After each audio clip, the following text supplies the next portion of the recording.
Amendment bill का समर्थन करते हैं कि नहीं करेंगे? आप बंगाली हिंदूज जिनका नाम आ गया है एनआरसी में, उनके अधिकारों के लिए आप समर्थन करेंगे इस बिल का? सांप्रदायिक बिल बनाना चाह रहे हैं। मैं हर सांप्रदायिक इंसान के खिलाफ हूं। वो हिंदुस्तान का राजीव जेटली, इनको यहाँ पे भी सांप्रदायिक राजनीति दिखाई दे रही है। क्या आप कम्युनलाइज कर रहे हैं इशू को? चोपड़ा साहब, आप पाकिस्तान के नागरिक नहीं हो सकते। पाकिस्तान के नागरिक नहीं हो सकते। उठा के बाहर फेंक देंगे आपको वहां से।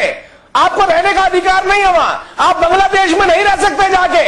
आप कैसे कह रहे हैं कि यहाँ पे सब लोग अवैध रूप से आके रहना शुरू करते हैं केवल इस बात के लिए क्योंकि आप लोग मुसलमान का नाम दे दिया? तो किसी चिड़िया आप हमारे मुसलमानों के साथ भी इनजस्टिस कर रहे हैं। आप उनके अधिकारों का भी हनन कर रहे हैं, उनके संसाधनों का भी बंटारा कर रहे हैं। दिल्ली क्या लोग कैसे राजनीति करते हैं? दिल्ली कितनी राजनीति करते हैं? इसके लिए इस देश को टुकड़े करने पड़े, कहीं से भी लाके बसाने पड़े, दिल्ली की चिड़िया वोट मिल जाए इसलिए करेंगे ऐसी राजनीति? आशुतोष मिश्रा जी, आशुतोष मिश्रा, तो आपने किए हैं। आशुतोष मिश्रा के पास जाना चाहता हूँ। टुकड़े तो आपने किए हैं जम्मू। आशुतोष मिश्रा जी को स्क्रीन पे लाइए। आशुतोष मिश्रा जी और राजीव जेटली, मैं आशुतोष मिश्रा आपके पास आ रहा हूं। चिदम्बरम जी का बयान सुनाना चाहता हूं आपको। 11 जनवरी 2009 में ये पी चिदम्बरम बोल रहे हैं, अवैध बांग्लादेशियों का इस देश में कोई लेना देना नहीं है। उनकी भाषा और अमित शाह की भाषा हूबहू एक है। सत्ता में आप लोग एक भाषा और विपक्ष में दूसरी भाषा क्यों बोलते हैं? जब सत्ता में थे तो यही भाषा जो अमित शाह कह रहे हैं कि चुन चुनकर बाहर करेंगे, यही भाषा चिदम्बरम बोल रहे थे। आज क्या बदल गया? Vote bank. शहजाद, आप जानते हैं कि मैं कांग्रेस का प्रवक्ता नहीं हूं जी। फिर भी यहाँ पे चाहे वो कांग्रेस हो चाहे बीजेपी हो, जो रिलीजियस इंटॉलरेंस, यहाँ पे देखिए सारा खेल क्या है। अदनान सामी को तो आपने दे दिया जो है सिटीजनशिप, और खालिस्तानी टेररिस्ट जिसने जो है बेन सिंह की हत्या करी, उसको आपने फांसी की जगह जीवन भर जेल का जो है सजा कर दी, कम्यूट कर दिया उसका लाइफ सेंटेंस। तो जो देशद्रोही है, जो भारत द्रोही है, वो जरूरी नहीं है कि मुसलमान ही हो। यहाँ पे ये बहुत राजीव जेटली, क्या आपने देश के मुसलमानों को देशद्रोही कहा है क्या? मुझे समझ नहीं आ रहा कि इस इश्यू पे हिंदू मुस्लिम क्यों हो रहा है। राजीव जेटली, क्या आपने देश में रहने वाले मुसलमानों को कुछ कहा है क्या? मुझे ये समझ नहीं आ रहा शहजाद भाई, मुझे ये समझ नहीं आ रहा आप इनसे क्वेश्चन क्या पूछ रहे हो, जवाब क्या दे रहे हैं, ये कहना क्या चाहते हैं? हम तो बड़ी सरल भाषा में पूछ रहे हैं, क्या अवैध रूप से जो यहाँ पर रह रहे हैं उनको रहने का अधिकार है? बोले हाँ है या नहीं है, एक बात तो बोले। ये बार बार मुसलमान शब्द घुसा के क्या जस्टिफाई करना चाहते हैं? इनको लगता है कोई सिक्योरिटी ले लेंगे भारतीय मुसलमानों की, अगर हम बाहर से लेके जाएंगे कोई सिक्योरिटी है, वो किसी भी धर्म का हो, उसको भारत में रहने का अधिकार नहीं है। तो समझिए आप, चाहे वो जो है भाजपा का बाद में सदस्य भी ना बन गया हो, पाया जाए कि आशुतोष जी आप कहीं और मुद्दे को ले जा रहे हैं, आप मुद्दे को कहीं और ले जा रहे हैं, पर मुझे आगे बढ़ना होगा मेरी चर्चा में, मुझे अपनी चर्चा में आगे बढ़ना होगा, मुझे अपनी चर्चा में आगे बढ़ना होगा। देखिए, टीएमसी ने शुरुआत में, और आशुतोष मिश्रा ने भी और लेफ्ट ने भी कहीं ना कहीं दबी जुबान में कहा था कि एनआरसी है, ठीक है। तो सवाल यह पैदा होता है कि क्या अब असम के बाद पूरे देश में एनआरसी लागू होनी चाहिए? और हमारा सवाल भी, ऑनलाइन सवाल भी यही था कि क्या पूरे देश में एनआरसी लागू हो? आपको पता ही होगा कि उत्तर प्रदेश से लेकर महाराष्ट्र तक, राजस्थान से लेकर कश्मीर तक, तेलंगाना, हर जगह से आवाजें उठ रही है, एनआरसी को लागू करने की बात चल रही है, लगातार बात चल रही है। तो सुनील चोपड़ा जी, आशुतोष जी और अनिर्बान जी, दिल्ली से भी ये आवाज निकली है, क्या अब वक्त आ चुका है कि एनआरसी पूरे देश में लागू हो? इंडिया मांगे एनआरसी, आप भी समर्थन करते हैं? सुनील चोपड़ा, हमारा ये कहना है ऐसे सुनील चोपड़ा है। हिंदुस्तान के गरीबों के पास कागजात नहीं है। असम के लोगों को एनआरसी में शामिल किया गया है जब वो असमीज हैं। मौका दिया गया उन्हें, गुमराह मत करिए, जब जानकारी ना हो तो मत बोलिए। मौका दिया गया उनको, बहुत सबूत है। अनिर्बान बैनर्जी, हर मौका, हर मंच दिया गया, अनिर्बान बैनर्जी दिया गया अगर किसी के पास, इसीलिए सरकार वकील की उपलब्ध कराएगी। ये जानकारी बेकार की बातें मत किया करिए। मोदी का डिग्री का पेपर तो दिखाओ। अनिर्बान बैनर्जी, अनिर्बान और सुनील चोपड़ा, अनिर्बान जी, सुनील चोपड़ा जी, मुझे आप एक बात बताइए ये पूरी एक्सरसाइज सुप्रीम कोर्ट की निगरानी में हुई। ये पूरी एक्सरसाइज सुप्रीम कोर्ट की निगरानी में हुई और इस एक्सरसाइज में पहले 40, सुनिए मेरी बात सुनिए, अनिर्बान आपने कही ये और ये एक्सरसाइज जीत निकली। देना चाहता अब पूरे देश में लागू हो ना, बंगाल में लागू हो जाए अनिर्बान, बंगाल में एनआरसी लागू करने का वक्त आ चुका है। जब ठीक है, अरे असम में जी, अगर ये सुप्रीम कोर्ट की निगरानी में ही हो रहा था तो राजनाथ सिंह असम में जाकर जितने भी हिंदी भाषी थे उनको कहा कि तुम लोगों को कुछ नहीं होगा। ये सर्बानंद सोनोवाल को वो कह के हो रहा था का क्या मतलब है सर? हो रहा था का क्या मतलब है? आपको डाउट है कि सुप्रीम कोर्ट की निगरानी में नहीं हुआ है? मैं आपको सुप्रीम कोर्ट की ऑब्जर्वेशन पढ़ा के सुना दूं। राजीव जेटली, इनको भरोसा नहीं है कि सुप्रीम कोर्ट की निगरानी पे हुआ था, सुप्रीम कोर्ट पे सवाल उठा रहे हैं। नहीं मानते तो क्या बीजेपी सुप्रीम कोर्ट को नहीं मानता क्या?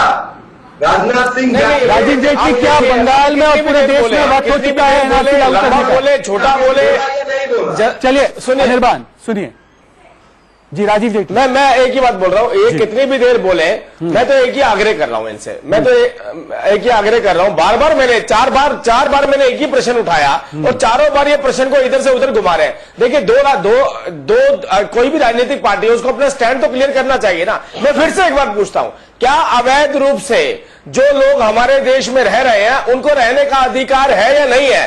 सुप्रीम कोर्ट की ऑब्जर्वेशन के अंदर एनआरसी की प्रक्रिया चल रही है। राजीव सवाल आपसे है, राजीव जेटली आप तस्वीरें देख सकते हैं, राजीव जेटली तस्वीरें देख सकते हैं। उत्तर प्रदेश, गुजरात, हरियाणा, महाराष्ट्र, हर जगह से और भाजपा शासित प्रदेशों से ये आवाज उठ रही है। दिल्ली से भी आवाज उठी है, मनोज तिवारी ने आवाज उठाई थी कि यहां पर भी एनआरसी लागू होनी चाहिए। आप मुझे बताइए कि अगला प्लान क्या है असम के बाद? बीजेपी आवाज उठा रही है। दिल्ली में भी केजरीवाल साहब ने कह दिया अगर एनआरसी लागू करोगे तो हम पूर्वांचलों को उठा के बाहर फेंक देंगे, हम उत्तर प्रदेश बिहार से आने वालों को रहने नहीं देंगे। केजरीवाल साहब तो उसके ऊपर भी अड़ गए हैं जी। अब बताइए केजरीवाल साहब भी इसी आशुतोष मैं आपके पास आना चाहता हूं, आशुतोष मैं आपके पास आना चाहता हूं, पर मैं उससे पहले देखिए देश का सबसे लोकतांत्रिक शो है, यहां पर हम लाइव दिखाते हैं जो भी आपकी राय है, जो भी आपकी वोटिंग है। अनिर्बान सुन लीजिए, हम यहाँ पे सिर्फ ममता दीदी की बात नहीं करते, हम यहाँ पे देश के आम नागरिक की और भारत के नागरिक की, रोहिंग्या मुसलमान और बांग्लादेशियों की नहीं, भारत के नागरिक क्या कह रहे हैं? भारत के नागरिक कह रहे हैं 51%, सुनिए 51%, सुन लीजिए 51% कह रहे हैं कि पूरे देश में, आशुतोष जी, पूरे देश में एनआरसी लागू हो। 51%। अब देखिए अब क्यों रोहिंग्या और बांग्लादेशियों के चक्कर में है, देश की आवाज सुनिए ना। और 49% लगभग उतना ही है सर, 49%। सर ये शो की शुरुआत है, वक्त तो थोड़ा गुजरने दीजिए। आप अपने पॉइंट्स करेंगे तो हो सकता है आप भी आगे निकल जाए, पर इतना जल्दी कोई जजमेंट मत सुनाइए, शो के अंत तक रुकिए। पर आशुतोष जी, पूरे देश में लागू हो जाए एनआरसी अब की वोटिंग के हिसाब से? मेरी आवाज इको कर रही है।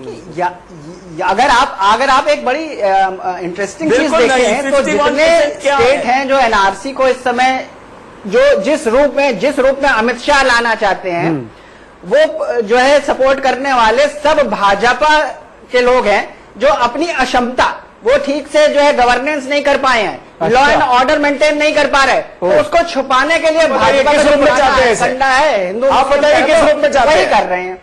सिटीजनशिप बिल जो राजीव है, जेटली क्यों जब अपनी नॉर्थ ईस्ट वालों ने असक्षमता को छिपाने के लिए आप एनआरसी ला रहे हैं? साथियों ने मुझे तो लगा राष्ट्रीय सुरक्षा की चिंता थी आपको। ये बहुत सिंपल जो है इनका हथकंडा है। नहीं, मैं इनसे पूछना चाहता हूँ, एनआरसी के ऊपर चर्चा कब शुरू हुई? ये क्या हमारी सरकार थी? आंसू बहाते हैं तब कांग्रेस की सरकार थी कि नहीं थी? ये साइन किसने किया था? आतंकी ये साइन किसने किया था? कांग्रेस ने किया था। आज तक पार्लियामेंट में किसने जिम्मेदार है कि हम अवैध रूप से रहने वालों को आशुतोष मिश्रा, किसकी ऑब्जर्वेशन सुनील चोपड़ा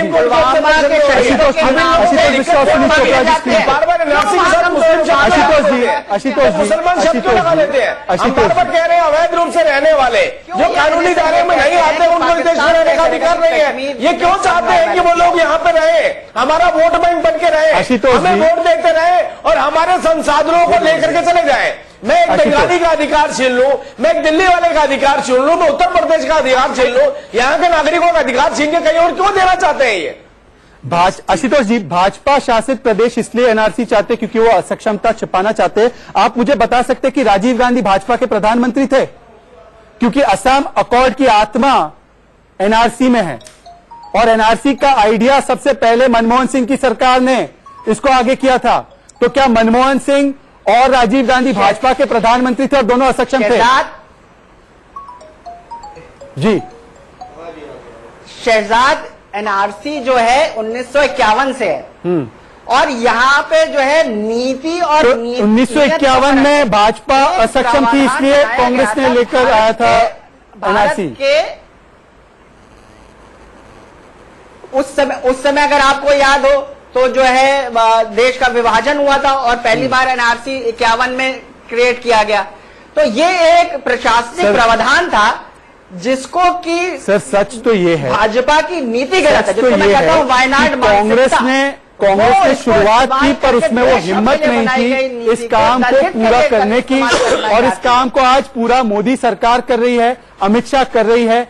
उन्होंने तो राजीव गांधी और इंदिरा गांधी, और मैं आपको बताऊंगा आगे शो में, राजीव गांधी और इंदिरा गांधी के स्वप्न को बताऊंगा आगे शो में, राजीव गांधी और इंदिरा गांधी के स्वप्न को पूरा करने जा रहे हैं, जिसमें कांग्रेस पार्टी में जो हिम्मत नहीं थी वो काम पूरा करने जा रहे हैं। मैं आपको बताना चाहता हूं सुनील चोपड़ा जी, आप क्योंकि स्टूडेंट जो बिल्कुल देश से भलाई के लिए बनाई गई थी जी, ये तो आज देश को नुकसान तो आज आपका स्टैंड क्यों बदल गया? आज आपका स्टैंड क्यों बदल गया? मैं दर्शकों को दिखाना चाहता हूं कि ये आइडिया जो था, ये एनआरसी लागू करने का, देश में से घुसपैठियों को निकालने का, ये सबसे पहले सुनिए आशुतोष जी, आपको अच्छा लगेगा। आप कांग्रेस के समर्थक है, उनके प्रवक्ता नहीं है, पर आपको शायद ये पसंद आएगा। मैं बताना चाहता हूं कि ये बीज बोए किसने? ये बीज दरअसल इंदिरा गांधी ने बोए थे 1971 में। सुनिए उन्होंने अवैध जो घुसपैठी है उनके बारे में क्या कहा था एक पुराने इंटरव्यू में, सुनिए और लौटते। One thing I must say that I am absolutely determined that all the refugees of all religions must go back. We are not going to absorb them in our population. Chopra, Indira Gandhi भी सांप्रदायिक थी। Ashutosh Mishra, Indira Gandhi incompetent थी, असक्षम थी, इसलिए वो चाहती थी कि अवैध जो घुसपैठी है उनको बाहर किया जाए। बात कह रही थी जब लोग अपने घर छोड़ के आ गए थे, उसके बाद अधिकतर रेफ्यूजीज वापस चले गए हैं।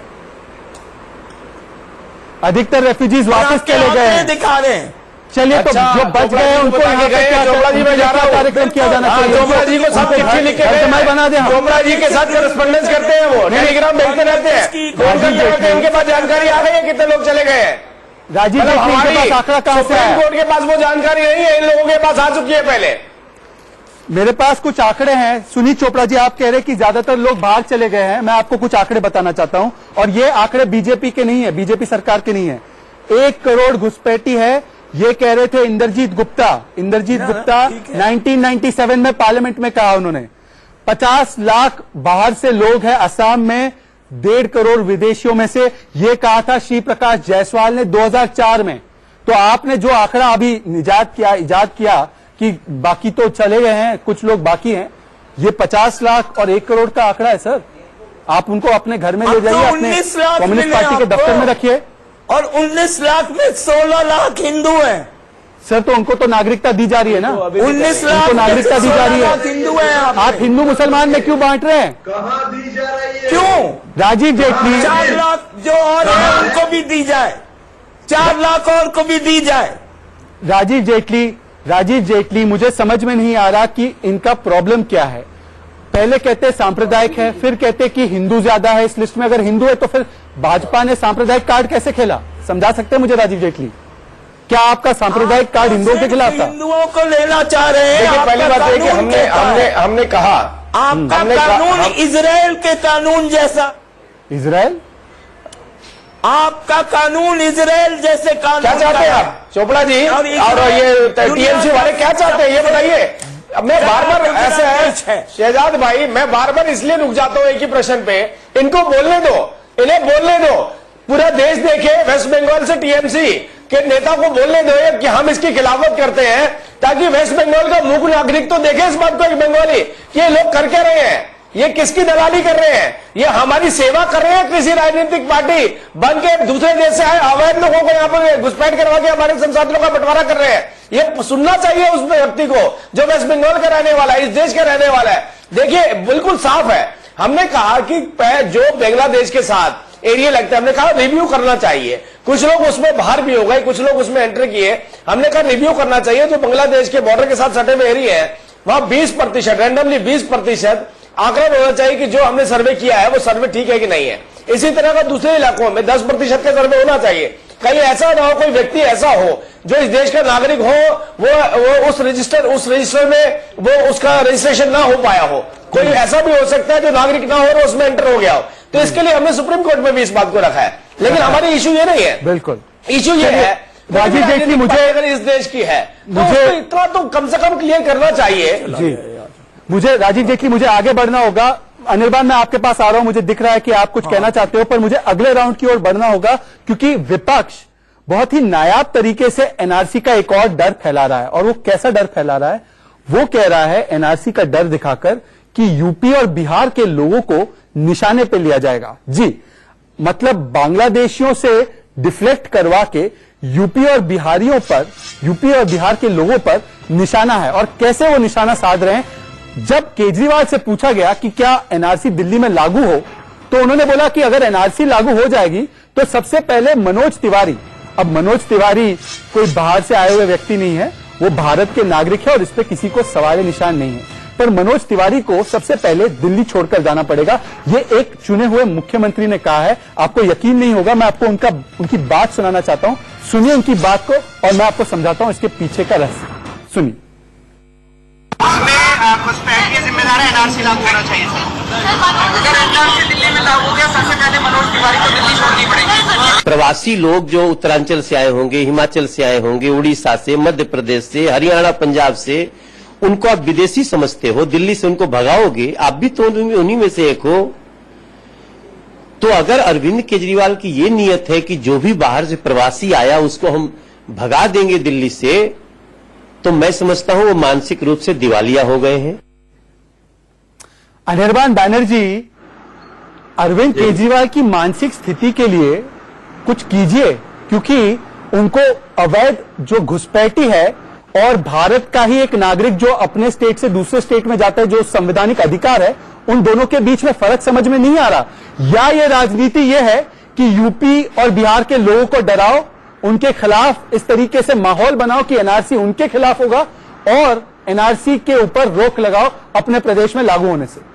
ये आपका षड्यंत्र है। जी केजरीवाल जी अपने स्टेट में क्या करेंगे ये उनकी बात है। वो बीजेपी को दो सर वो आपको भी अवैध बोल देंगे। आप कल दिल्ली आएंगे तो वो आपको मनोज तिवारी की तरह बोलेंगे आप अवैध घुसपैठी हैं। मैं तो उनकी सोच ये है एनआरसी में। मैं तो मनोज तिवारी की तरह कोई दोगला आदमी हूं नहीं, कोई मुझे ऐसा बोलेगा तो उनकी बात रहने दीजिए। नहीं मनोज तिवारी भारतीय नागरिक है या नहीं है? आपको डाउट है उस पर क्या?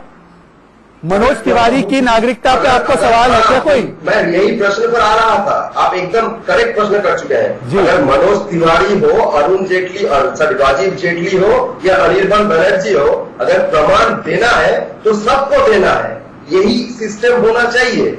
ऐसा नहीं कि आपका अगर मातृभाषा बांग्ला हो तो आपको प्रमाण देना सर पड़ेगा। आप सवाल समझ नहीं पा रहे या आप जानबूझ के सवाल को डिफ्लेक्ट कर रहे हैं। राजीव जेटली, मुझे आप बताइए, राजीव जेटली, क्या अरविंद केजरीवाल इतने नासमझ है कि उनको अवैध घुसपैठी और भारत में ही जो लोग एक स्टेट से दूसरे स्टेट में जाते हैं उसमें फर्क नहीं पता? ये आपके अधिकार है, लेकिन अगर प्रमाण देना है तो आपको भी देना है, मुझे भी देना है। राजीव जेटली राजीव जेटली, क्या ये पूर्वांचली लोगों को डराने का एक तरीका है या? एक सेकंड अनिर्बान आप जवाब तो दे नहीं। मैंने आपसे पहले भी कहा वो चुनौती दे रहे हैं। अगर आपने एनआरसी की बात करी तो मैं दिल्ली के अंदर बिहार और उत्तर प्रदेश के व्यक्तियों को नहीं रहने दूंगा। वो चुनौती दे रहे हैं इस बात की। वो चुनौती किसके लिए दे रहे हैं? कौन लोग हैं? क्या उन रोहिंग्या के लिए दे रहे हैं? अवैध बांग्लादेशियों के लिए दे रहे हैं? कि अगर मेरे अवैध बांग्लादेशियों या अवैध रूप से मेरे रोहिंग्या रह रहे हैं उनको निकालने की बात आई तो मैं सारे दिल्ली के अंदर से देशवासियों को निकालना शुरू कर दूंगा। अरे भाई इस तरह की धमकी किसी मुख्यमंत्री ने अपने ही प्रदेश में और अरविंद केजरीवाल कौन सा दिल्ली से आते हैं? अरविंद केजरीवाल भी दिल्ली से नहीं आते हैं। आशुतोष जी दिल्ली के अंदर नहीं रहेगा। अगर वहां पर अवैध रूप से रोहिंग्या निकाले जाएंगे तो पूरा दिल्ली खाली कर। आशुतोष जी जवाब दीजिए इसका। आशुतोष जी जवाब दीजिए। पहली बात, अनिर्बान मैं आपके पास आ रहा हूं। अनिर्बान चीखने से कुछ नहीं मिलेगा, मुझे आशुतोष मिश्रा के पास जान दीजिए। आशुतोष जी 2 सवाल है। दिल्ली से तो अरविंद केजरीवाल भी नहीं आते, तो जो पैमाना मनोज तिवारी पे लागू होता है उन पे भी लागू होता है। पर दूसरी बात, अरविंद केजरीवाल का दूसरा बयान क्या आया लगातार कि 500 रुपए का टिकट लेकर 5 लाख का इलाज कराने बिहारी आ जाते। आप देखिए ये तरीका देखिए। बांग्लादेशियों के बारे में कुछ नहीं कहा उन्होंने कभी। रोहिंग्या मुसलमान पूरे दिल्ली में फैले हुए हैं, उनके बारे में कुछ नहीं कहा उन्होंने टारगेट किया तो एनआरसी के जरिए एक पूर्वांचली सांसद को टारगेट किया जो पूर्वांचल से आते हैं, दिल्ली के सांसद है, और टारगेट किया तो बिहार और यूपी के जो कर्म करने वाले, जो दिल्ली में काम करने वाले लोग हैं, जो बहुत मेहनत करने वाले लोग हैं, मेहनत कश लोगों पे निशाना साधा।